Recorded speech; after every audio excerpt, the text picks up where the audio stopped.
Shalom, salam sejahtera bagi kita semua. Berjumpa lagi dengan saya di channel Penabur Benih. Saudara yang terkasih dalam Kristus Yesus, bagaimana kabarnya hari ini? Semoga kita dalam keadaan sehat dalam perlindungan Tuhan kita Yesus Kristus. Di kesempatan kali ini kita akan kembali mendengarkan kesaksian yang sangat luar biasa, di mana ada seorang muslimah ini mengambil percaya kepada Yesus Kristus sebagai Tuhan dan Juru Selamatnya secara pribadi. Ia menyadari bahwa apa yang ia lakukan selama ini sudah menaati semua aturan agama, namun ia tidak merasa hidupnya bahagia, justru menjadi hampa. Oleh karena itu, ketika ia menjadi percaya kepada Kristus, justru hidupnya jauh lebih baik, dan dia menyadari bahwa Tuhan hadir dalam kehidupannya sebagai orang yang percaya kepada Kristus. Mari kita mendengarkan kesaksian ini dari awal sampai akhir, bagaimana ia menceritakan pengalaman spiritualnya sebelum dan sesudah percaya kepada Kristus atau menjadi pengikut Yesus. Mari kita menyimak dari awal sampai akhir. Untuk teman-teman yang baru bergabung di channel Penabur Benih, jangan lupa tinggalkan jejak melalui subscribe, like, komen, dan share, sehingga banyak jiwa yang mendengarkan kesaksian dan mereka juga dapat diberkati melalui kesaksian yang dibagikan Penabur Benih. Mari kita menyimak video kesaksian berikut ini dan semoga menjadi berkat bagi kita semua. Assalamualaikum, shalom juga buat semua kekasih-kekasih Tuhan yang luar biasa. Ya, hari ini saya bersyukur kepada Tuhan. Semua tidak terlepas karena kebaikan Tuhan yang begitu dahsyat dan begitu luar biasa dalam kehidupan saya. Ya, sebelumnya saya perkenalkan diri saya adalah Eryani Kristi, atau nama pemberian dari orang tua saya sendiri adalah Handayani, dan Eryani Kristi adalah nama saya yang Tuhan pakai untuk memberitakan keselamatan, memberitakan Injil Kristus. Ya, sebelumnya saya terlahir dari seorang Muslim. Ya, saya asli orang Makassar. Bapak ibu saya asli orang Makassar dan ibu saya adalah seorang haji. Bapak saya juga haji, tapi beliau sudah almarhum. Tahun 2024 beliau sudah kembali kepada rahmatullah. Ya, semua tidak terlepas karena kasih Tuhan yang luar biasa, yang begitu baik di dalam kehidupan saya. Ya, saya terlahir dari keluarga yang tidak mengenal Yesus Kristus. Ya, saya terlahir dari keluarga yang paham dan taat di dalam agama Muslim, ya, karena bapak saya dari kecil juga mengajarkan saya ketaatan di dalam menjalankan ibadah, menjadi orang yang beragama. Ibu saya juga sebagai seorang wanita yang luar biasa, karena beliau juga membimbing saya dari kecil untuk hidup menjadi wanita yang soleh. Ya, siapa yang pernah menyangka ya kalau ternyata bahwa rencana Tuhan itu memang indah. Ya, bukan berarti orang tua saya salah untuk mendidik saya, tidak. Bukan berarti ibu saya salah mendidik saya, tidak. Karena pada dasarnya saya terlahir dari keluarga yang benar-benar hidup dalam ketaatan agama. Ya, dari kecil bagaimana orang tua mengajarkan saya mengaji, ya, mengenal Al-Quran, menjalankan ibadah, puasa, menjalankan sholat 5 waktu, ya, itu yang diajarkan oleh kedua orang tua saya. Tetapi apa yang saya alami bukan kebetulan, ya, bukan kebetulan, tetapi saya percaya ini adalah rencana dan kehendak Tuhan yang Maha Kuasa, yaitu Yesus Kristus.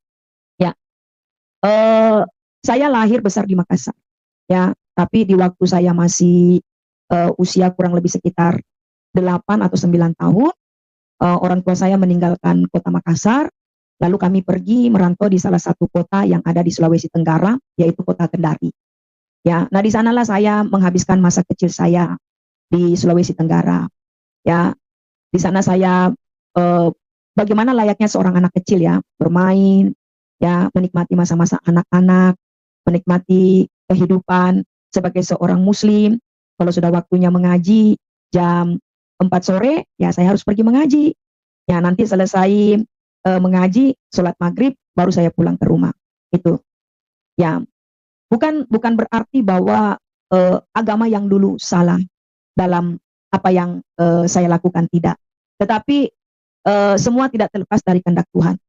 Ya, semua tidak terlepas karena rencana Tuhan. Ya, karena siapa yang pernah tahu kalau kita eh, bisa menjadi umat pilihan? Tidak ada yang pernah tahu. Bahkan saya juga tidak pernah terlintas di pikiran saya kalau ternyata saya bisa menjadi seorang pengikut Yesus Kristus. Nah, di masa kecil saya tinggal di daerah Oikumene, Jalan Oikumene yang ada di daerah Mandonga, itu bertepatan di depan Korem 175. Nah, saya sekolah SD itu di Jalan Saranani. Ya, Jalan Saranani. Saya sekolah di SD Mandonga waktu pada saat itu.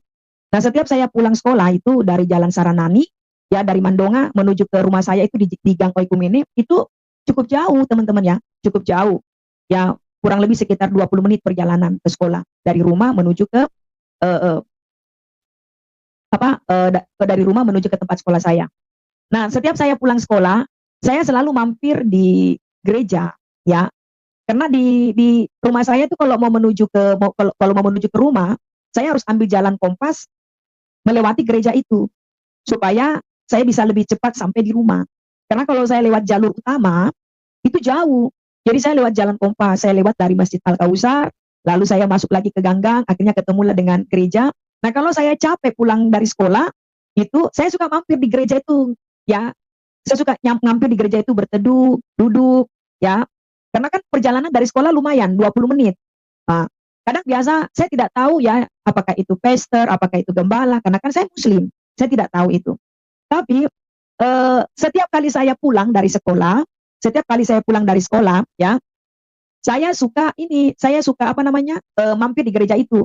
Kalau saya mampir di gereja itu, nah itu ada bapak, ya, saya belum tahu waktu itu kalau dibilang namanya pendeta atau pastor, saya belum tahu. Nah, bapak ini selalu keluar dari gereja itu kasih saya minuman, kasih saya air putih, kasih saya coklat, kasih saya permen, seperti itu.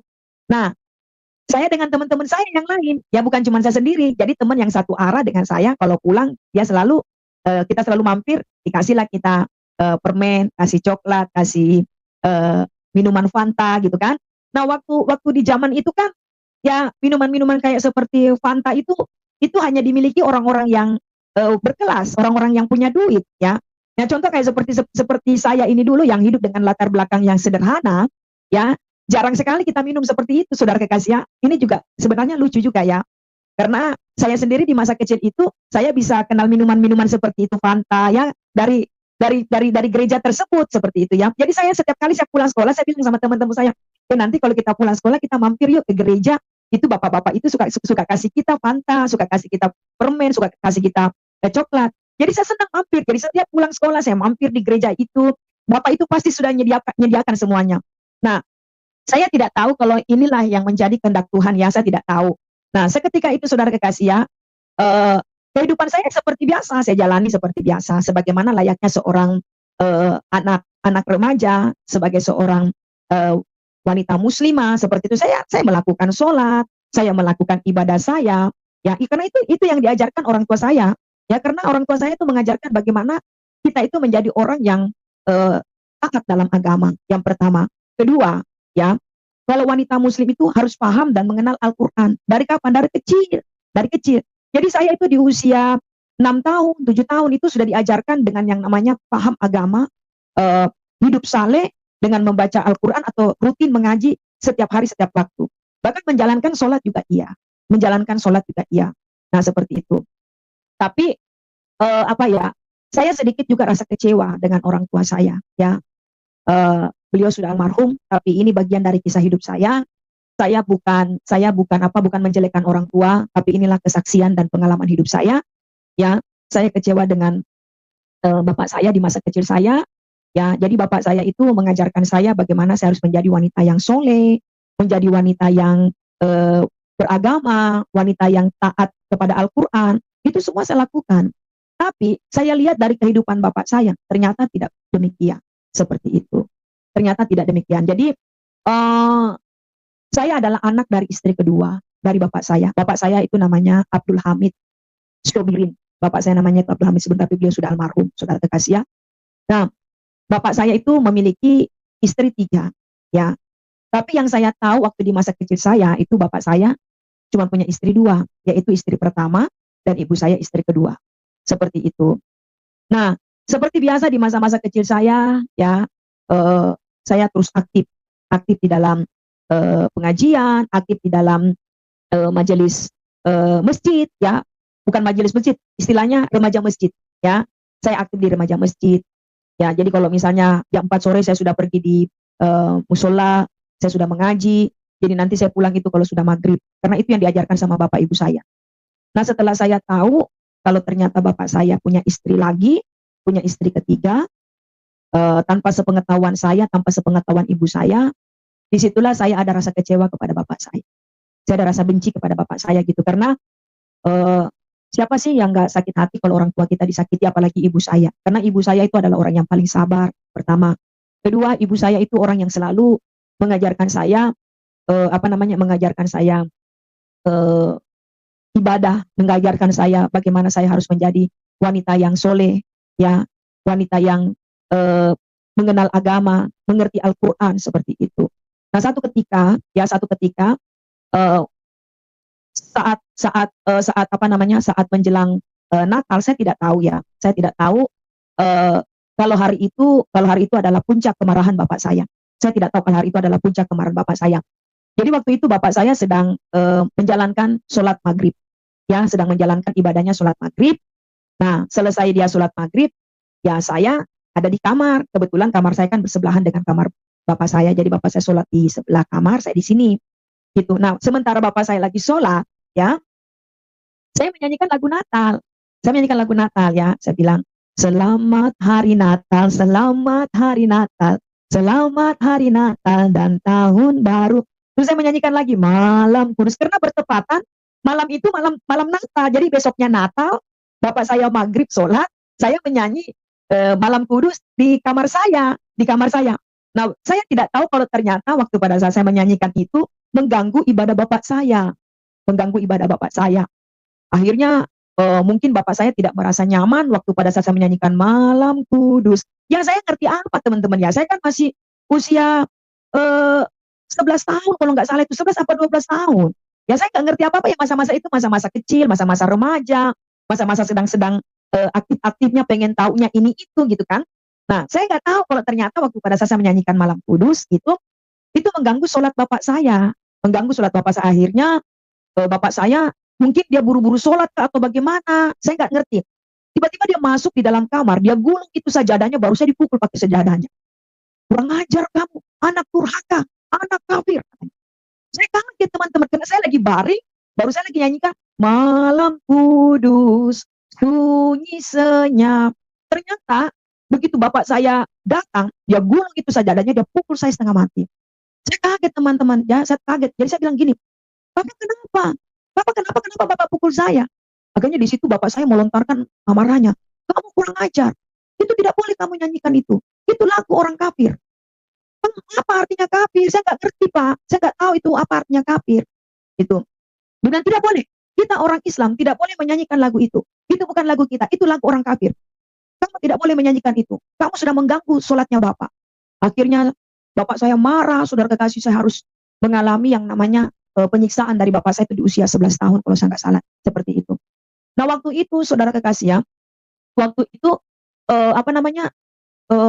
sempat saya distrap. Jadi saya itu distrap karena bapak saya kan itu orangnya dia paham agama, dia pelaku ibadah, tapi dia juga kalau menghukum nggak main-main, teman-teman, nggak main-main, saudara kekasih, ya. Jadi saya distrap di usia 11 tahun itu, saya disuruh berdiri satu kaki terus pegang kuping. Ya, itu betis saya habis dipukulin pakai rotan. Kurang ajar kamu, katanya. Kamu dapat lagu itu dari mana? Tidak ada yang ngajar saya bilang. Tidak ada, Pak. Tidak ada.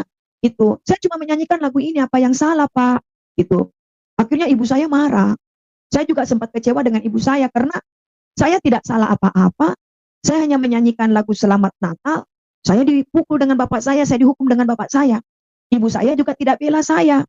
Seharusnya kan ibu saya bertanya kepada saya. Ibu saya bertanya, kenapa, ada apa? Tapi ibu saya malah diam. Malah ibu saya bilang begini, makanya kamu itu jangan sembarang nyanyiin lagu begitu. Itu bukan lagu orang Islam, itu lagu orang Kristen. Kamu tidak boleh nyanyikan itu lagu orang kafir. Ya, saya umur di 11 tahun mana ngerti artinya kafir, saya nggak tahu. Akhirnya saya ada rasa kecewa dengan orang tua saya ada rasa kecewa dengan bapak saya. Nah, ditambah lagi setelah saya tahu kalau bapak saya ternyata memiliki istri lagi. Jadi bapak saya punya istri tiga, tapi istri yang ketiga ini gak diketahui oleh ibu saya, gak diketahui oleh saya. Akhirnya setelah setelah itu pun juga saya tahu kalau bapak saya itu punya istri baru lagi, kalau bapak saya itu punya eh, anak lagi dari istrinya yang ketiga, itu bukan dari siapa-siapa, dari tetangga yang pernah melihat bapak saya ada di satu tempat seperti itu. Ya, ya memang sih dalam dalam latar ekonomi ya keluarga saya tidak kaya ya, tapi cukup cukup ya, saya bilang cukup karena waktu pada saat itu kalau saya tidak salah tahun 91 atau tahun 90 kalau saya tidak salah ya, bapak saya itu bekerja di salah satu perusahaan yang cukup ternama yang ada di daerah Makassar, saudara kekasih, karena bapak saya adalah seorang kontraktor, kebetulan dia adalah kepala teknisi alat berat, ya kepala teknisi alat berat yang bergerak di bidang eh, alat berat seperti beko, ya seperti eskavator. Nah, bapak saya itu kepala teknisinya. Nah, kebetulan bapak saya juga itu adalah orang yang paham dan mengerti alat tersebut. Jadi setiap ada kerusakan alat-alat berat, bapak saya pasti dipanggil untuk membetulkan alat-alat berat itu di tahun 90. Nah, waktu pada saat itu mungkin teknisi alat-alat itu masih kurang, masih kurang. Nah, bapak saya adalah salah satu kepala teknisi alat berat. Nah, ya otomatis lah saudara Bapak Ibu tahu kan kalau orang yang kerja seperti itu, apalagi dia yang selalu dicari dengan perusahaan-perusahaan besar untuk menjadi mekanik sebagai alat berat tersebut, otomatis uangnya banyak ya, hidup berlimpah seperti itu.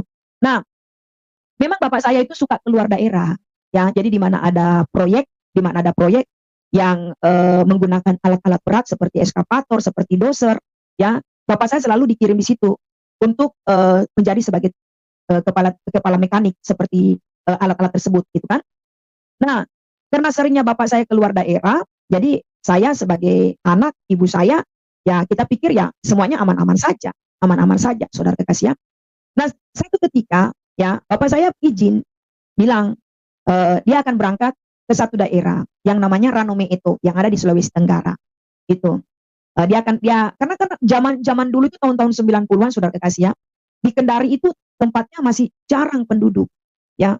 Bahkan kalau yang sekarang jadi kabupaten, dulu itu desa terpencil seperti itu. Nah, jadi bapak saya itu selalu aja keluar daerah, keluar daerah. Dan satu ketika saya lagi belanja di warung, tiba-tiba pemilik warung ini bilang, "Bapakmu ada di mana?" Saya bilang, "Bapak saya nggak ada, bapak saya lagi di luar kota," seperti itu. Dia bilang, "Sudah berapa lama bapakmu di luar kota?" "Sudah lama," saya bilang begitu, "sudah lama, sudah lama." "Oh begitu, benar bapakmu di luar kota?" "Iya, bapak saya di luar kota, nggak pernah pulang, nggak pernah, sudah nggak, karena memang bapak saya kalau keluar kota itu ya bisa sampai 1 bulan, 2 bulan, kadang untung kalau seminggu dia datang, kadang berbulan-bulan baru datang gitu kan." Nah, sampai satu ketika saya lagi belanja, ini yang punya warung ini tanya lagi, "Bagaimana bapakmu? Ya, masih ada, sudah pulang? Belum?" Gitu. Terus ini dia bilang sama saya, yang ku bilang-bilang dengan bapakmu ya, bapak yang ku bilang-bilang, saya lihat bapakmu ada di sini. Dia boncengan, dia bawa anak kecil. Ada perempuan juga dia bonceng, siapa itu? Saya tidak tahu, bapakku tuh pergi di luar kota." Gitu. Dia bilang, "Iya, coba aku tanya mama." Nah, saya tanya mama, jadi saya pulang dari warung, saya tanya saya punya ibu, "Mak, katanya bapak ada di sini, ada yang lihat, Mak. Dia bonceng anak-anak, terus ada juga perempuan dia bonceng." Nah, akhirnya mama saya bilang, "Ah, tidak mungkin, kan bapak lagi di luar kota." Tapi tidak, ini mak, tetangga yang ngomong ini yang punya warung ngomong ini. Gitu. Dan satu ketika, ya saya pergi sekolah, kebetulan kan jarak jarak sekolah saya dengan kantor bapak saya, ya itu cukup dekat teman-teman, ya kurang kurang lebih ya kurang lebih sekitar 1 kilo atau satu setengah kilo lah kurang lebih ini, ya karena saya sudah lupa waktu pada saat itu, tapi dekat lah dari sekolah dengan kantor bapak saya. Itu dekat sekali. Jadi mama saya kasih saya tugas, ya. Mama saya kasih saya tugas begini. "Nah, kalau kamu pulang sekolah, coba kau mampir di tempat kerjanya bapakmu. Ya, kamu nggak usah cari bapakmu. Tanya saja sama security atau satpam, bilang, 'Bapak ada Pak Hamid.' Kalau dia bilang ada, ya sudah kamu pulang." Gitu. "Oh begitu, Mak?" "Iya." Ya mana saya ngerti, kan saya usia waktu itu masih 12 13 tahun saudara kekasih ya. Nggak ngerti apa-apa. Nah, jadi waktu pada saat saya ikutilah perintah mamaku. Saya ikutilah perintahnya mamaku. Saya pulang sekolah, saya mampir di tempat kerjanya saya punya bapak. Nah, saya tanya sama satpam, Pak, saya mau tanya, Pak, ada Pak Hamid. Karena bapak saya kan namanya Abdul Hamid Sobirin. Ada Pak Hamid. Dia bilang, oh, adik apanya? Dia bilang, saya anaknya. Oh, ada di dalam. Pak Hamid lagi kerja, lagi bongkar alat berat gitu kan. Kenapa mau dipanggilkan bapaknya? Saya bilang, enggak usah, saya cuma mau lihat saya punya bapak. Saya pulang, saya ngadu sama saya punya mama. Ternyata waktu saya ngadu sama saya punya mama, mama saya emosi, marah. Dia bilang, berarti ini bapakmu bohong. Bapakmu ini sedang berbuat jahat sama kita, dia bohongi mama. Ya, tidak nyangka bapak seperti itu. Gitu. Nah, akhirnya saya bilang, saya disuruh lagi pergi di warung. Coba aku pergi tanya di warung ini. Saya disuruh belanja sama saya punya mama. Saya tanya lagi sama yang punya warung. Kita lihat saya punya bapak di mana. Nah, yang punya warung ini ngomong, bapakmu tinggal di sini, rumahnya ini, ada istrinya namanya ini, ada anaknya lahir. Ya, ini kebetulan waktu itu anaknya saya punya bapak itu sudah tiga. Berarti kan sudah lama ini pernikahannya bapak saya dengan istri ketiga, cuma tidak bilang-bilang gitu. Nah, saya kasih tahu saya punya mama, saya pulang, mak, bapak itu tinggal di sini, mak. Ada istrinya katanya, dia tinggal di ini, rumahnya ini. Nah, istrinya baru sudah melahirkan. Benar, saudara kekasih. Akhirnya saya datang ke sana, ya, saya datang ke sana sama saya punya mama. Benar, diperkokilah bapak saya di dalam rumah itu. Di dalam rumah itu benar ada istri, ada anak tiga, yang ketiga itu masih bayi, ya. Nah, terus ada bapak saya di situ. Kemungkinan waktu pada saat itu bapak saya baru pulang kerja karena pakaiannya masih pakai baju katerpak, ya, masih pakai baju katerpak apakah ya, itu yang baju orang proyek itu yang panjang kan gitu ya. Nah, gitu. Akhirnya ributlah mama saya dengan bapak saya, ribut marah besar, ya. Bapak saya bukan bela mama saya, malah bapak saya mengusir saya dengan mama saya. Dia usir saya di depannya istri muda bapak saya, dia usir saya di depan istri mudanya, dia usir mama saya. Baru saya hampir mau dipukul dengan bapak saya, ya, hampir mau dipukul dengan bapak sama mama saya marah, ya, mama saya marah. Akhirnya pulanglah kita. Di situ saya melihat ibu saya dengan perasaan yang hancur, kecewa, pokoknya dengan berbagai, ya saudara tahulah kalau misalnya perempuan yang disakiti, ya saya ikut merasakan penderitaan ibu saya. Ya, saya kalau lihat sebenarnya ini bagian dari masa lalu yang membuat saya luka, kecewa dengan orang tua, gitu ya. Dan saya ikut merasakan penderitaan ibu saya. Nah, satu ketika disitulah tidak ada kebahagiaan dalam keluarga kecil ibu saya. Sejak ketahuan kalau bapak saya punya istri tiga, ya, tidak bilang-bilang dengan ibu saya, seperti itu. Saya juga sebagai seorang anak yang tidak mengerti apa-apa, bapak saya ikut membenci saya. Disitulah saya kecewa. Saya kecewa padahal bapak saya mengajarkan saya bahwa saya harus menjadi orang yang soleh, saya harus menjadi orang yang jujur, saya harus menjadi orang yang mengerti agama, yang melakukan ibadah, karena itulah yang menjadi pahala saya untuk saya bisa masuk dalam surga, kata bapak saya. Tapi setelah saya lihat itu, disitulah dimulai awal dari penderitaan saya bersama keluarga. Karena bapak saya meninggalkan masa kecil saya, ya, dan tidak bertanggung jawab terhadap saya dan ibu saya. Jadi artinya saya 4 bersaudara itu benar-benar ditelantarkan dengan bapak saya. Akhirnya saya kecewa dengan bapak saya. Saya kecewa sejak hari itu bapak tidak lagi membiayai kehidupan kami. Ya, yang tadinya saya cukup, ya, cukup untuk apapun, cukup untuk makan pun cukup. Bahkan saya ingat saudara kekasih di usia 11 tahun waktu pada saat itu bapak saya sudah punya mobil hardtop, ya, bapak saya sudah ada punya mobil hardtop, ya, kami rasakan itu namanya naik mobil hardtop, saudara kekasih, ya. Ternyata waktu pada saat bapak saya ketahuan dia punya istri ketiga, ya, bukannya malah dia mengaku salah, malah dia meninggalkan kita, ya, malah dia malah dia melantarkan saya. Padahal kan dia sebagai imam, dia yang selalu memimpin sholat, dia yang selalu memimpin ibadah. Ya, agama saya yang dulu, saya tidak pernah menyalahkan agama saya yang dulu, tidak pernah menyalahkan agama saya dulu. Ya, karena saya juga pernah memuliakan Nabi Muhammad Sallallahu Alaihi Wasallam. Saya juga pernah menyembah Allah Subhanahu Wa Taala. Saya tidak pernah menyalahkan agama saya itu. Tapi saya melihat bagaimana kehidupan, keadaan orang tua saya yang tidak bisa menjadi tauladan buat saya sebagai seorang anak. Ya, nah disitulah saya merasakan yang namanya penderitaan di masa kecil. Penderitaan di masa kecil, akhirnya ibu saya untuk menghidupi saya dengan 4 orang anaknya, itu ibu saya harus bekerja sebagai seorang pembantu rumah tangga. Ya, jadi kalau pagi ibu saya bekerja sebagai ART di rumah orang, pulang sore, saya pulang sekolah, saya di rumah nemenin adik-adik saya. Seperti itu. Nah, dengan adanya seperti ini, saya ada rasa kecewa. Seperti itu, rasa kecewa. Kok katanya harus rajin sholat, tapi dia sendiri ibadahnya seperti itu. Tidak membiayai saya, melantarkan saya. Itu lama, saudara kekasih. Dari usia saya 13 tahun, itu saya nanti ketemu lagi kembali dengan bapak saya setelah saya sudah berumah tangga. Setelah saya berumah tangga. Nah, saya melihat bagaimana sisi penderitaan ibu saya. Saya melihat bagaimana sisi kehidupan sisi kehidupan ibu saya yang benar-benar ditinggalkan dengan suami yang tidak bertanggung jawab. Jadi bapak saya tuh hanya menghidupi anaknya dari istri pertama dan istri ketiga. Jadi saya dari istri kedua, 4 orang bersaudara perempuan semua, justru kami yang diterlantarkan. Saya yang diterlantarkan dari masa kecil saya. Jadi ibu saya yang banting tulang, ya. Bapak saya hilang, ya. Dia tidak menafkahi, tidak memberikan, tidak menyekolahkan saya. Tapi ibu saya yang benar-benar berjuang untuk mendidik saya, untuk menyekolahkan saya sampai saya benar-benar selesai. Dan lalu setelah itu saya melihat saya kecewa, ya. Ditambah dengan keadaan yang sangat menyedihkan sekali, ya, saudara kasih.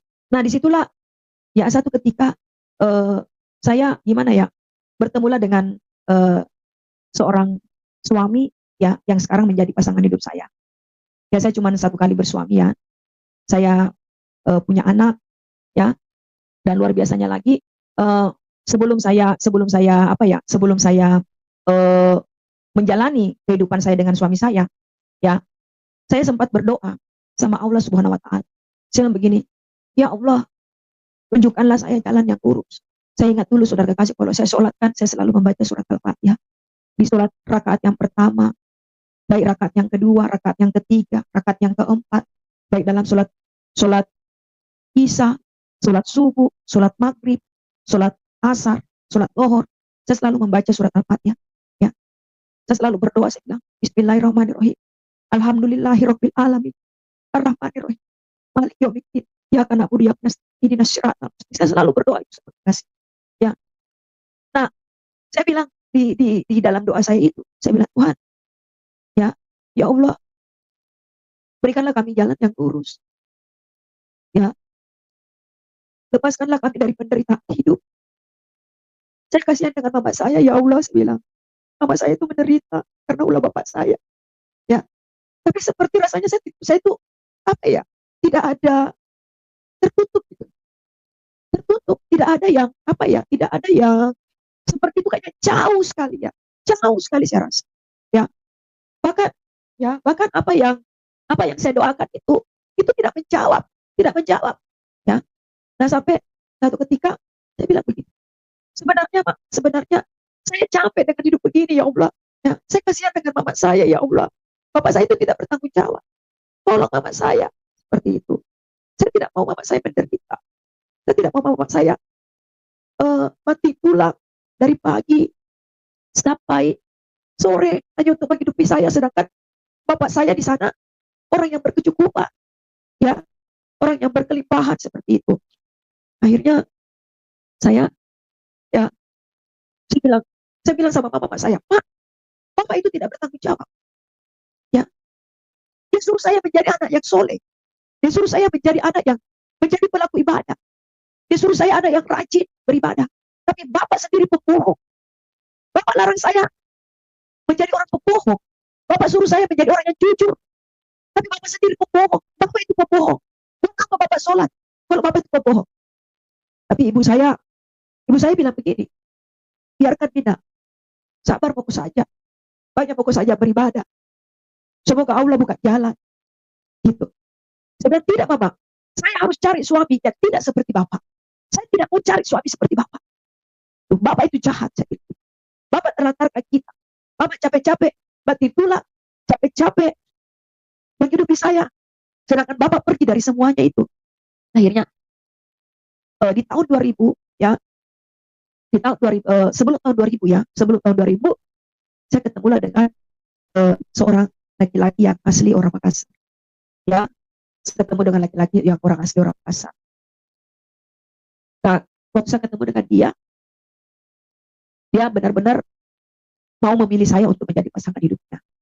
Ya, dia mau memilih saya untuk menjadi pasangan hidupnya. Walaupun memang latar belakang suami saya bukan terlahir sebagai seorang orang yang takut Tuhan, orang yang hidup dalam ketaatan, tapi karena dia itu peduli gitu loh, peduli dengan saya punya kehidupan, peduli dengan saya punya ibu, seperti itu ya. Nah, akhirnya saya menikah sama dia.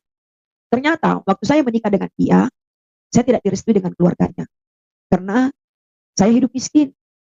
Ya, saya hidup miskin. Sedangkan dia dari keluarga yang tidak kaya tapi berpendidikan. Dia keluarga tidak kaya tapi berpendidikan. Mereka keluarga yang cukup dihormati di kampung itu. Jadi orang-orang di kampung itu mereka lihat itu keluarga suami saya keluarga terpandang. Seperti itu. Nah, waktu saya menikah dengan suami saya, ya mereka tidak merestui. Mengapa? Karena pertama, saya dari latar belakang keluarga yang tidak mampu hidup dengan kemiskinan seperti itu. Bukan karena miskin, karena bapak saya tidak tanggung jawab meninggalkan saya dari masa kecil saya demi perempuan yang ketiga gitu loh. Sedangkan anak-anaknya dari istri pertama, dari istri kedua semuanya dibiayai. Dari istri pertama, istri ketiga semuanya dibiayai. Cuman saya nggak dibiayai, mama saya. Karena itu bapak saya sakit hati, dia ke Perbok. Kita datengin rumah istrinya, ternyata dia ada di sana. Jadi ketahuan bohongnya gitu loh. Ketahuan bohongnya, bilanglah dia keluar kota, dia ke proyek, dibilanglah dia ada proyek baru, ternyata dia pergi ke istri mudanya, seperti itu. Padahal dia mengajarkan kepada saya harus rajin sholat, harus jadi wanita jujur, harus menjalankan ibadah. Ternyata dia sendiri pembohong, dia sendiri tidak jujur dengan istri, dengan anak-anaknya. Malah waktu ketahuan bilang dia itu punya istri lagi, saya datang saya kan cuma menemani mama saya. Saya kan cuma menemani mama saya. Saya mana ngerti apa-apa. Di usia seperti itu ya saya sedang polos-polosnya ngomong. Ternyata itu dengan adanya yang terjadi itu bapak saya itu dendam sama saya. Karena dia menganggap pemicu dari semuanya ini sampai dia ketahuan itu dari saya. Ya memang karena kan tetangga yang pemilik warung itu sampaikan sama saya. Jadi saya di usia seperti itu harus ngomong dong dengan mama saya. Karena saya sayang dengan mama saya. Nah, satu ketika ya saya ketemulah dengan ini suaminya, saya menikah saya tidak direstui dengan keluarganya.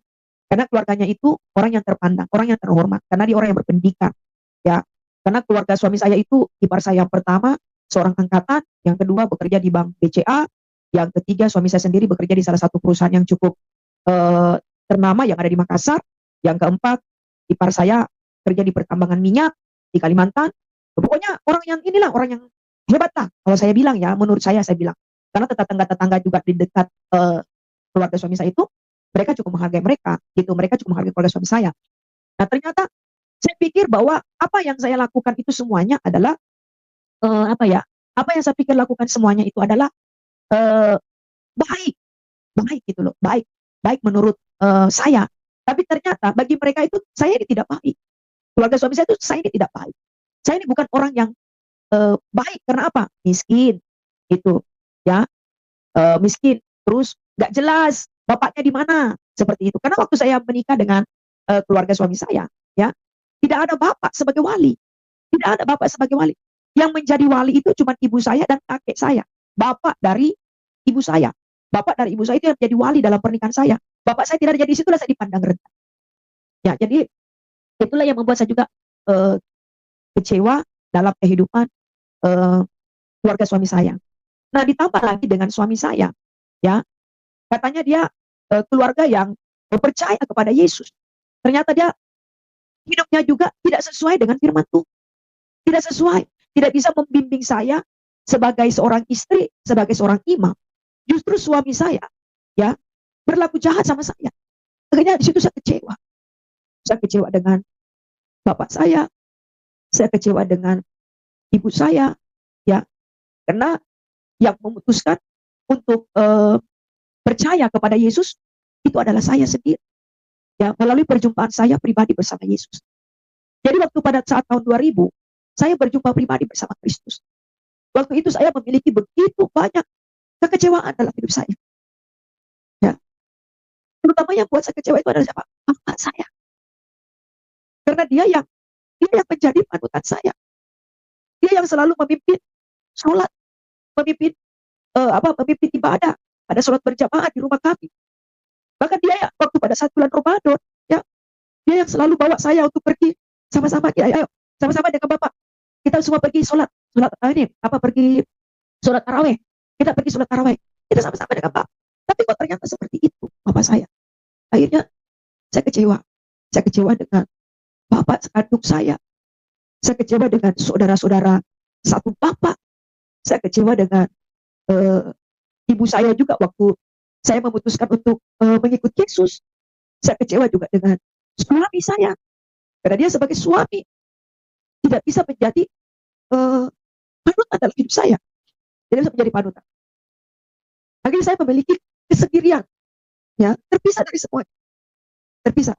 Dan ketika itu saya belum ketemu, saya belum ketemu dengan bapak saya, belum saudara kekasih, ya. Nah, sampai satu ketika, ya, saya bilang, saya capek, saya lelah Tuhan, ya, saya bosan dengan begini, ini beban terlalu berat, ya, penderitaan ini terlalu berat buat saya tidak sanggup, ya, saya tidak sanggup. Nah, di tahun 2000 itu, disitulah perjumpaan saya pribadi bersama Yesus Kristus. Disitulah perjumpaan saya pribadi bersama Yesus Kristus. Jadi waktu saya berjumpa pribadi bersama Yesus, saya melihat, ya, saya itu seperti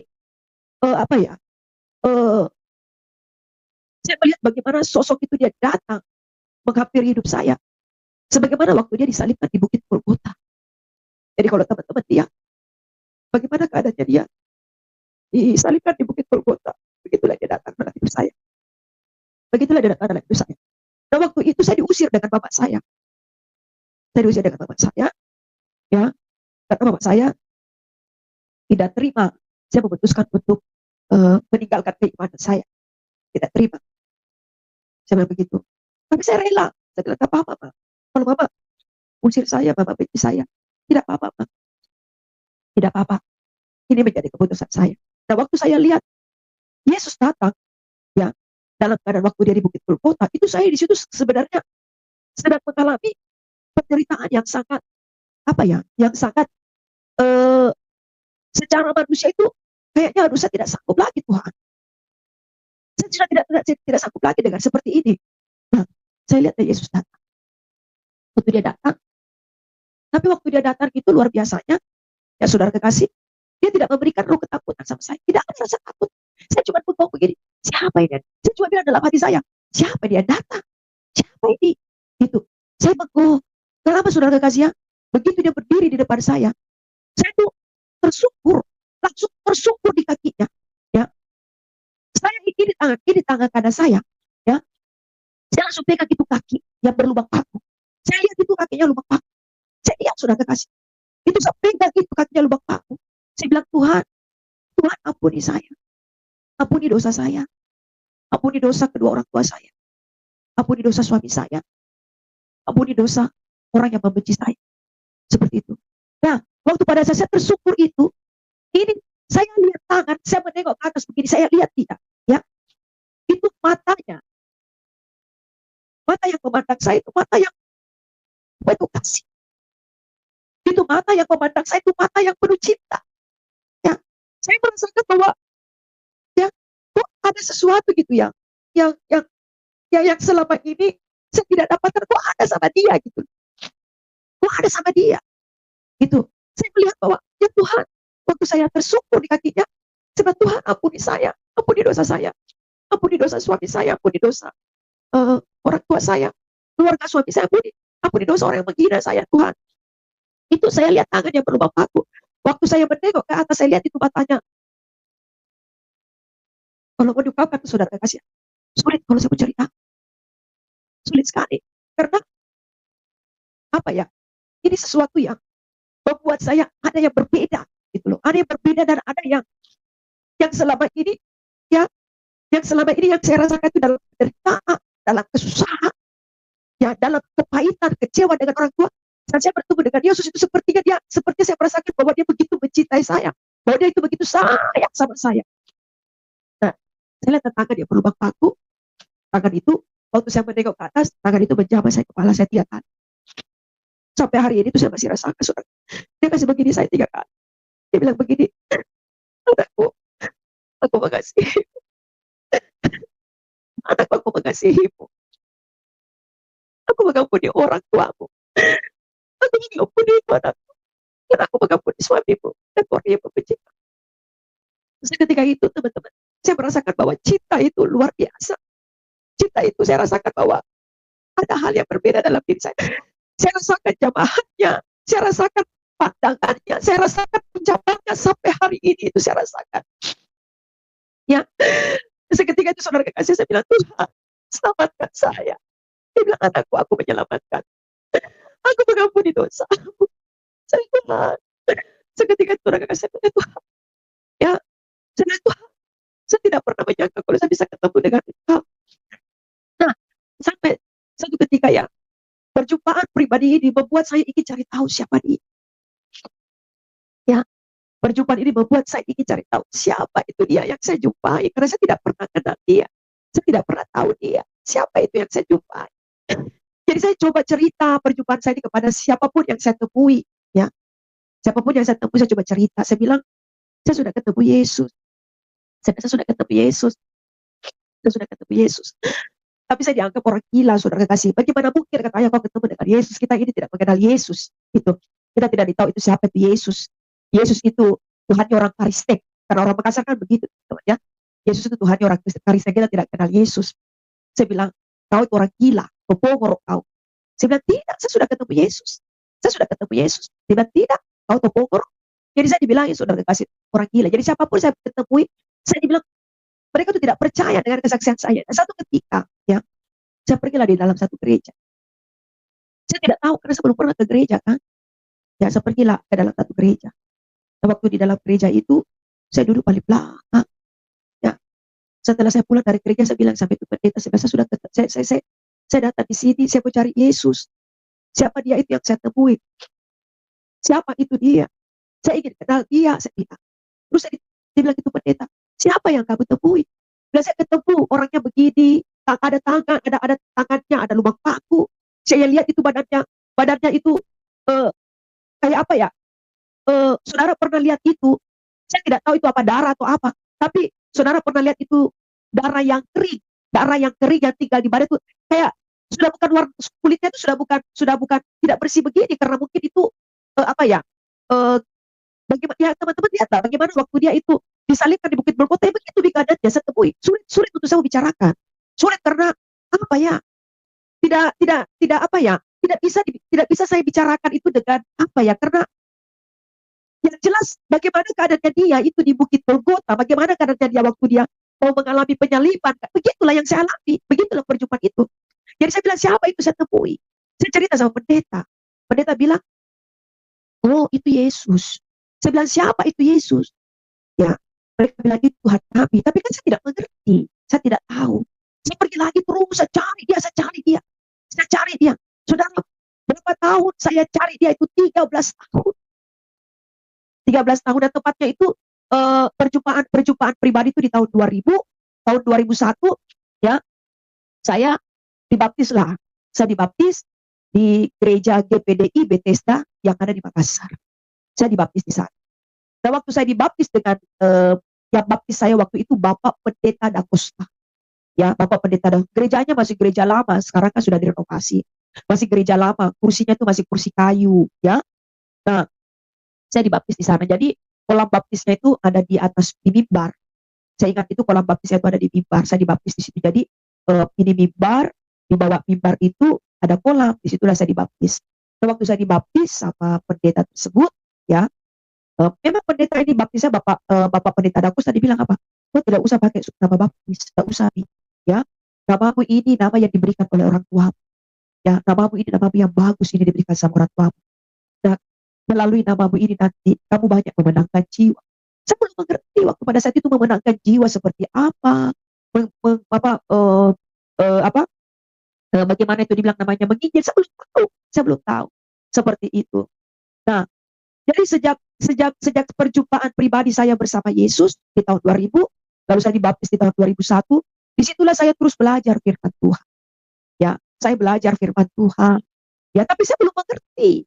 Ya, di mana ada pemuritan, saya masuk. Di mana ada persekutuan, pendalaman Alkitab, saya di situ juga masuk. Tapi saya belum mengerti. Saya belum mengerti. Dan tiba saatnya itu saya mengalami namanya pergumulan rumah tangga. Pertama, pergumulan rumah tangga, bagaimana suami saya, ya, tidak jauh beda itu sikapnya dengan bapak saya. Ya, cuman bedanya bapak saya menikah, kalau suami saya tidak menikah, cuma main-main, senang bermain-main wanita. Wanita itu jadi tempat permainannya dia. Gitu. Karena mengapa? Ya, saya menyadari waktu pada saat itu memang suami saya, ya, dia bekerja di salah satu perusahaan, dia adalah salah satu supervisor termuda, supervisor yang yang saya bilang yang bertalenta, yang berbakat lah waktu pada saat itu. Saya belum mengerti apa itu dibilang namanya talenta, yang berbakat, yang terbaik. Gitu. Jadi segala fasilitas dari kantor itu diberikan sama perusahaan, diberikan sama suami saya. Nah, itulah yang membuat saya kecewa dengan suami saya. Dan pada akhirnya saya bergumul sama Tuhan, karena suami saya juga orang yang selain dia juga orang yang suka ke naik klub, suka berpesta pora, suka menghambur-hamburkan duit seperti itu kan. Nah, saya kecewa dengan suami saya. Saya kecewa, suami saya juga bukan apa yang saya harapkan ternyata tidak demikian. Dia juga tidak bisa menjadi pribadi yang bisa membuat saya hidup bahagia seperti itu. Nah, dan pada akhirnya ya saya memilih untuk bercerai. Saya memilih untuk bercerai karena saya sudah tidak kuat dengan perlakuan suami saya tidak kuat dengan sikap suami saya menggugat dia perceraian, saya menggugat dia di Pengadilan Tinggi Makassar. Saya ajukan perceraian. Ya. Nah, waktu saya ajukan perceraian, memang suami saya tidak pernah menghadiri setiap sidang. Suami saya tidak pernah menghadiri setiap sidang. Ya. Bahkan ibu saya juga mendukung perceraian saya, karena ibu saya bilang begini, ya, masuk tomo ke Kriste, suamimu juga modelnya begitu, lebih baik tinggalkan. Karena ibu saya sudah punya masa lalu dengan suaminya. Jadi ibu saya juga itu sakit hati dengan laki-laki yang macam model seperti itu. Nah, saya juga setelah saya tahu bilang suami saya begitu, saya juga kecewa dengan suami saya. Saya tinggal. Saya bilang, bagaimana dengan anak-anakku, Mak? Tidak apa-apa. Anak-anakmu tetap hidup dengan Mama. Kamu fokus bekerja, kamu fokus hidup, menata karir. Saya bilang begitu. Nah, jadi saya gugat suami saya bercerai. Waktu saya gugat, ternyata di setiap sidang dia tidak pernah hadir. Disurati dari pengadilan, surat itu tidak pernah dibalas. Disurati dari pengadilan menyurat ke rumah orang tuanya juga tidak pernah membalas. Itu. Nah, akhirnya saya kecewa dengan suami saya. Kecewanya lagi, yang harusnya itu kehidupan anak-anak saya harus ditanggung sama dia. Tunjangan hidup, tunjangan untuk kebutuhan anak-anak semuanya diambil sama dia. Saya sudah tidak boleh lagi meninggalkan rumah yang kita tempati.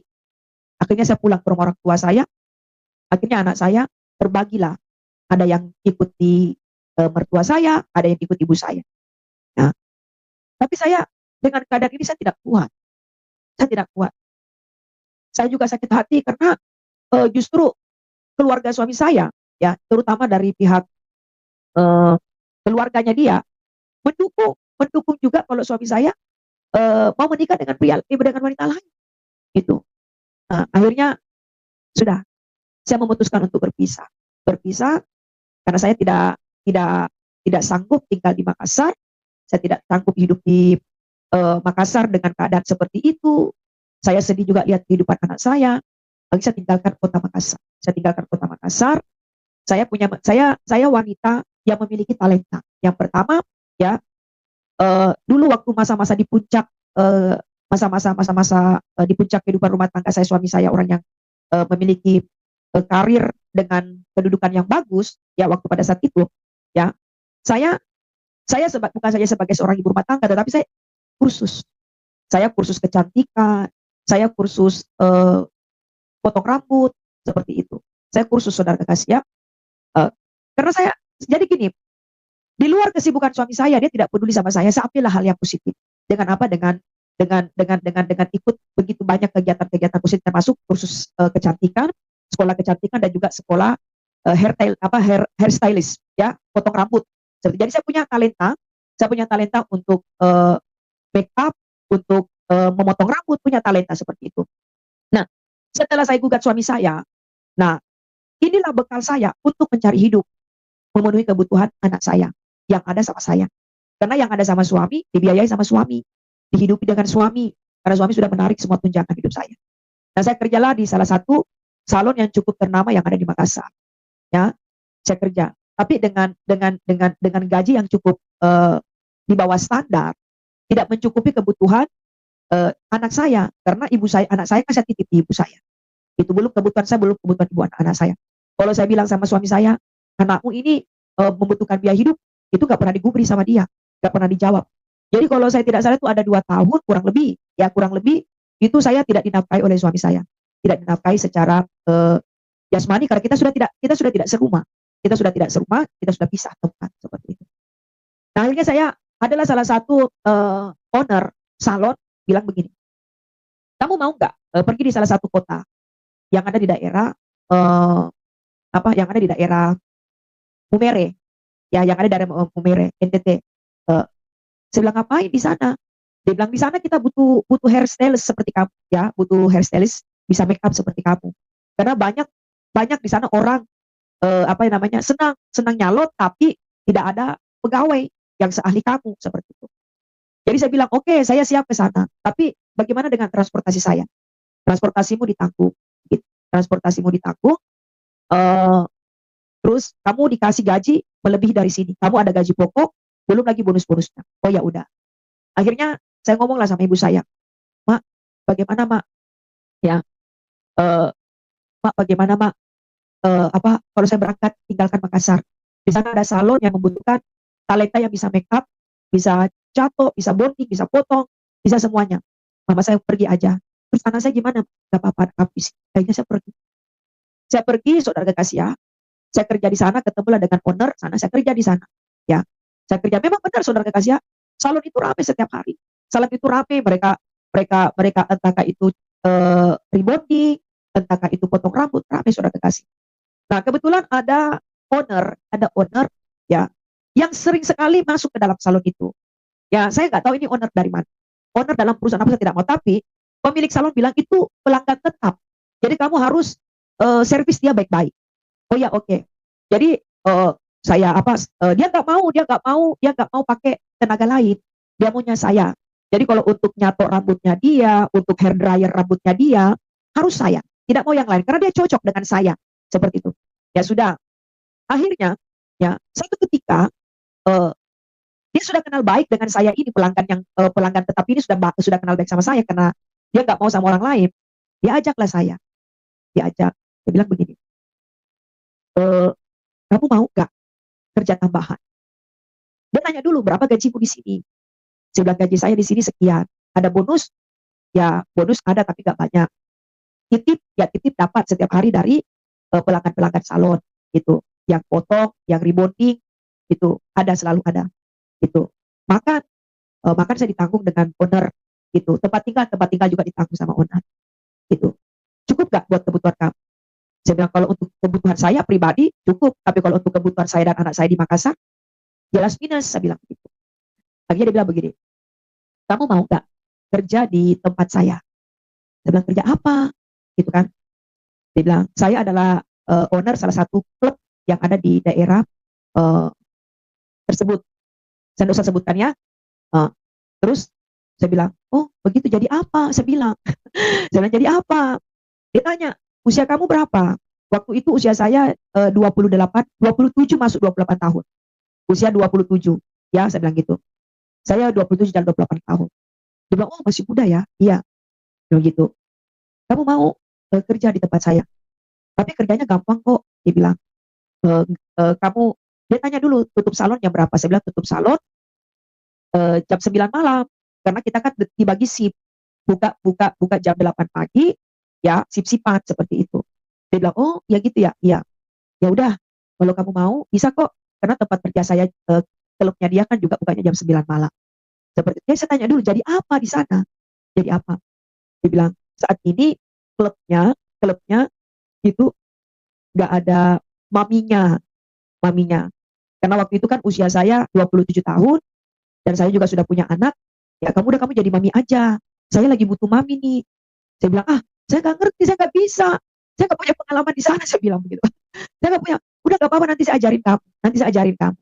Ya, kamu bisa make up.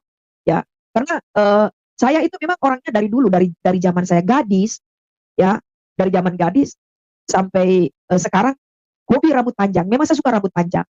Senang sekali saya rambut panjang. Nah, dia bilang rambutmu panjang. Kamu bisa lah. Ayo. Saya bilang gitu. Sebentar dulu, gajinya berapa? Aja dia hitung. Saya kasih kamu gaji pokok sekian. Saya kasih gaji pokok kamu sekian. Terus kamu yang ada namanya bonus sekian sekian sekian. Oke. Akhirnya saya ngomong lah sama owner, pemilik salon.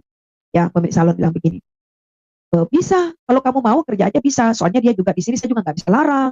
Soalnya dia itu pelanggan tetap di sini, pelanggan tetap di sini. Kalau memang kamu mau, silakan. Tapi bagaimana? Kamu bisa nggak? Katanya jam 3 pagi udah pulang, jam 2 paling lama. Ya udah terserah. Tapi memang nggak pernah lewat dari jam 3 pagi, jam 2 itu setengah 3 naik klubnya udah tutup seperti itu. Jadi saya kerjalah di sana. Saya kerja di sana. Memang waktu pertama saya masuk sepi, sepi sekali. Sepi sekali itu klub, ya tidak ada pengunjung, ya bahkan eh, apa ladies yang sudah disiapkan dengan night club itu kadang mereka tidak ada tidak ada tamu gitu kan, tidak ada tamu, sepi sepi sekali, sepi karena memang dia dikenal night club yang cukup sepi, beda dengan night club yang lain gitu rame, dia memang sepi. Padahal dari mohon maaf ya, saya hanya menceritakan kisah kesaksian saya di masa lalu. Padahal kalau dilihat dari tempat cukup strategis, cukup bagus, cukup cukup tidak mewah tapi bagus ya seperti itu. Tapi sepi.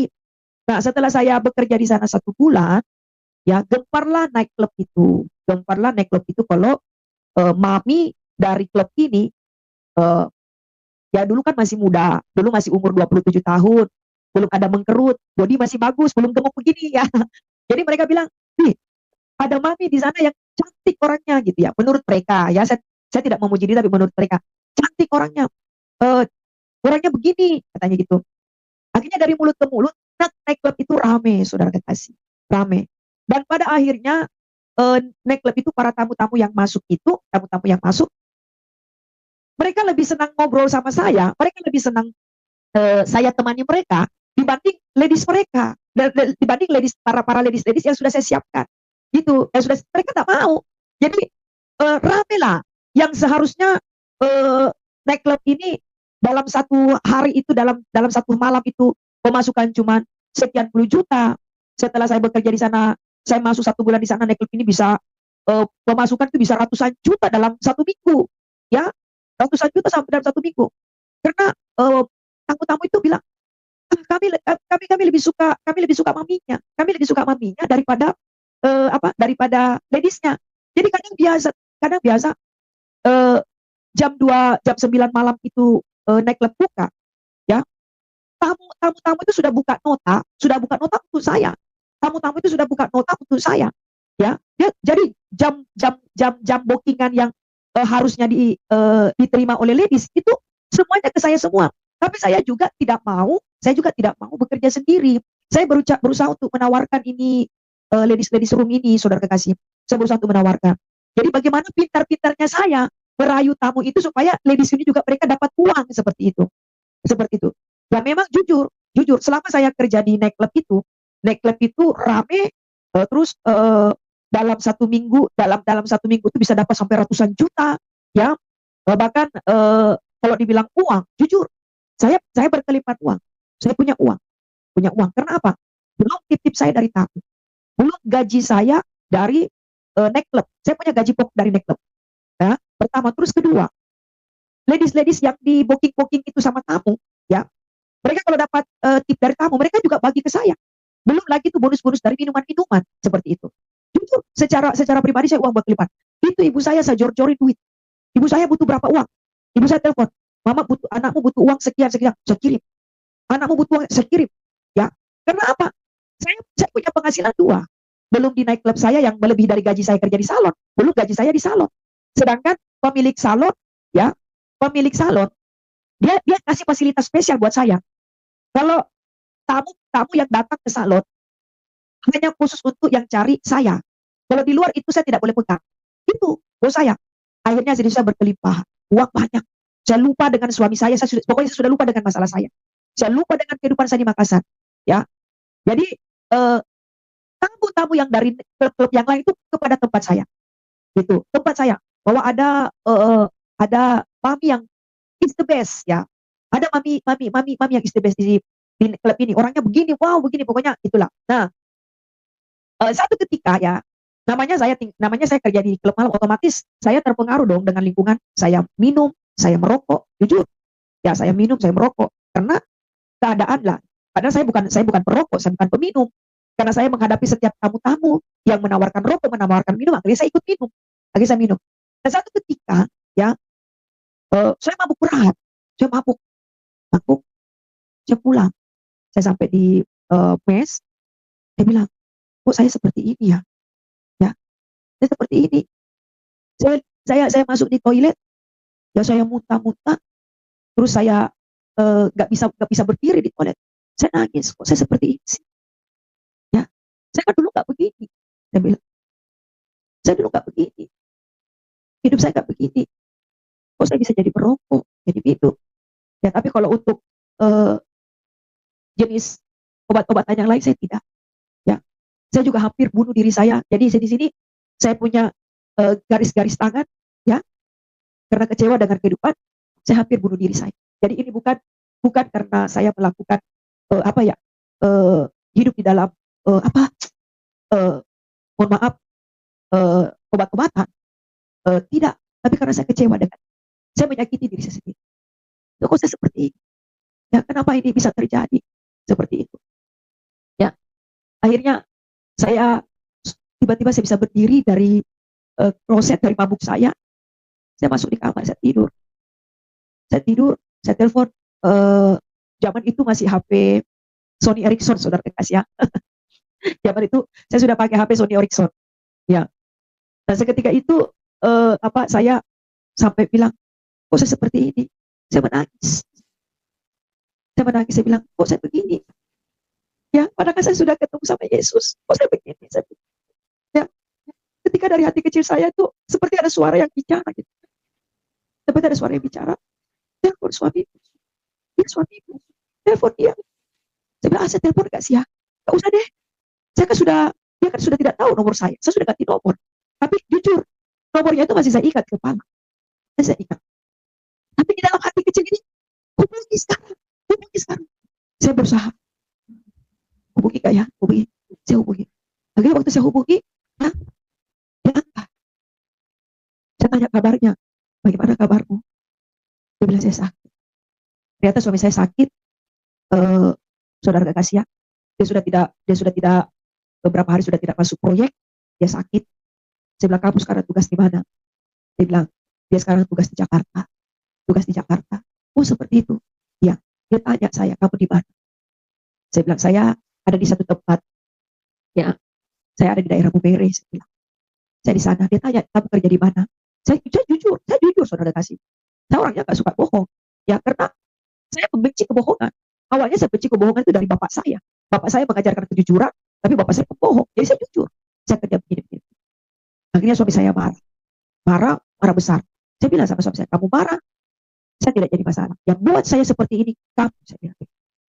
Ya buat seperti ini Kak. Ya, kalau memang kamu mau selesaikan, ayo hadapi pengadilan, saya bilang. Kita bercerai. Tapi pada akhirnya suami saya bilang begini, tidak, saya tidak mau bercerai sama kamu. Terus, kamu mau apa? Saya bilang. Kamu mau apa? Kamu tinggalkan itu tempat, kamu harus kembali sama saya. Semua tidak bisa. Saya sudah terikat kontrak kerja di sini. Kalau saya keluar sebelum selesai kontrak kerja saya bilang, saya harus bayar penalti. Dia bilang, kamu harus bayar berapa? Saya bilang, saya harus bayar 25 juta. Kalau saya belum keluar, kalau saya belum menyelesaikan kontrak baru saya keluar. Suami saya bingung, 25 juta ngambil duit di mana? Padahal kan tunjangan hidup anak saya itu udah diambil dia sama semuanya. Harusnya dia punya duit dong. Ya, jadi saya bilang begini, oke, kalau kamu tidak punya duit berarti saya tidak pergi dari sini. Nah, satu ketika, ya, 1 minggu kemudian tiba-tiba ada salah satu, ya, dia oknum, ya, dia punya jabatan, dia punya pangkat, dia kenal saya dari orang, ya, dia telepon saya, dia dapat nomor saya dari orang, dia telepon saya. Ini dengan Mbak Yani, ya, Mbak, saya buka nota ya buat Mbak. Saya bilang, oke, jam berapa? Jam sekian. Sampai jam sekian. Oke. Akhirnya mulailah berjalan. Jadi kan kalau tamu buka nota, uang itu sudah masuk, sudah berjalan. Time saya itu sudah berjalan. Ya, sebenarnya ini bukan untuk saya, harusnya untuk ladies. Tapi karena tamu lebih senang sama saya dibanding ladies, jadi saya juga bermain bagaimana juga ini para ladies room ini mereka juga bisa mendapatkan uang. Mereka juga bisa dapatkan bookingan dari para tamu yang mau minum apa. Akhirnya, oke, saya pulang dari salon, saya masuk jam 11, ya, saya lihat, saya masuk dulu ke ladies room, saya lihat sudah berapa orang yang sudah, ladies ini sudah berapa orang yang sudah terbooking, oke. Akhirnya saya temuilah tamu yang sudah menunggu saya di VIP, gitu. Jadi waktu tamu yang sudah menunggu saya di VIP, mereka datang dengan beberapa pejabat, dengan beberapa aparat, ya, mereka datang. Akhirnya saya ketemu ngobrol sama dia. Ternyata dia kaget kalau saya orang Makassar. Dia kaget kalau saya orang Makassar. Dia juga orang Makassar. Dia tanya, kenapa kau bisa ada di sini? Akhirnya saya ngomong sama dia. Dia bilang, kamu punya anak? Punya. Kamu punya suami? Punya. Saya lagi problem dengan suami. Saya lagi mengajukan perceraian, tapi sampai hari ini digantung. Gitu. Akhirnya orang tersebut bilang begini, terus apa yang saya bisa bantu kamu? Saya bisa bantu kamu karena kita sama-sama dari Makassar. Kebetulan dia tugas di situ. Kebetulan dia juga cukup berpengaruh di daerah tersebut. Karena dia ada salah satu oknum yang punya jabatan, punya pangkat. Saya bilang, bawa saya keluar dari sini. Dia bilang, kapan kamu mau keluar? Saya bilang, saya masih terikat kontrak. Kalau saya keluar, karena kan waktu itu masih 6 bulan, masih 6 bulan berjalan. Kalau saya keluar, saya bisa kena penalti kalau belum menyelesaikan kontrak. Tapi kalau saya selesaikan kontrak, baru saya keluar, bisa. Dia bilang, bisa. Saya kenal ownernya ini. Mereka tahu saya. Kapan kamu keluar? Saya bilang, tergantung Bapak. Baik. Akhirnya, Bapak itu ngomonglah dengan pemilik klub untuk membawa saya keluar dari situ. Ya, membawa keluar saya dari situ. Sebenarnya pemilik klub gak kasih karena saya masih terikat kontrak. Dan selama saya bekerja di sana, sangat menguntungkan banyak bagi klub tersebut. Termasuk ladies itu mereka juga semuanya berlimpah duit, berlimpah uang. Seperti itu. Akhirnya saya keluar dari situ, akhirnya oknum tersebut ngomong dengan pemilik. Dia bilang, ya sudah, kalau begitu kalau memang mau diambil dengan oknum tersebut, saya dilepas. Nah, waktu saya dilepas, oknum itu bilang begini, kamu saya taruh di sini. Saya akan siapkan tiket pesawat kamu, ya, dan kamu besok akan berangkat. Tapi ingat, setelah kamu tiba di Makassar, kamu akan dijemput dengan orangnya dia, ya, orangnya dia ibarat kata oknum juga, tapi dibawa pangkatnya dia. Kamu akan dijemput sama dia, dan dia yang akan antar kamu sampai ke rumah. Setelah itu barulah dia akan kembali sesudah lepas tanggung jawab. Ya. Jadi oknum tersebut ini, dialah yang mengeluarkan saya dari klub itu, dialah juga yang membiayai tiket pesawat saya. Lalu saya tiba di Makassar, saya dijemput dengan bawahannya dia, lalu saya dibawa ke rumah orang tua saya. Nah, sejak hari itu saya tinggalkan kota itu. Nah, saya telepon suami saya bilang, saya sudah ada di Makassar. Dia bilang, terus sekarang kamu di mana? Dia bilang, di rumahnya orang tua. Tapi jangan berkomunikasi dengan saya di depan mama saya. Mama saya benci sekali sama kamu. Saya bilang, gitu. Ya sudah, kalau gitu saya akan belikan kamu tiket, tinggalkan Makassar, kamu berangkat, ikut saya. Akhirnya saya berangkat, saya ikut dia, ya. Tapi saya pikir waktu saya ikut sama dia ada perubahan, tapi ternyata belum. Tapi di situ saya mulai belajar taat sama Tuhan. Saya mulai belajar taat sama Tuhan, saya setia dalam ibadah, saya mulai berdoa sama Tuhan. Nah, tepatnya itu di tahun 2013, saya mengalami yang namanya pencurahan Roh Kudus. Disitulah saya mengerti firman Tuhan, karena firman Tuhan pertama kali yang disampaikan sama saya adalah apa? Jadilah saksiku dari Yerusalem, Yudea, sampai ke Samaria. Itu dan aku akan menyertaku sampai kesudahan zaman.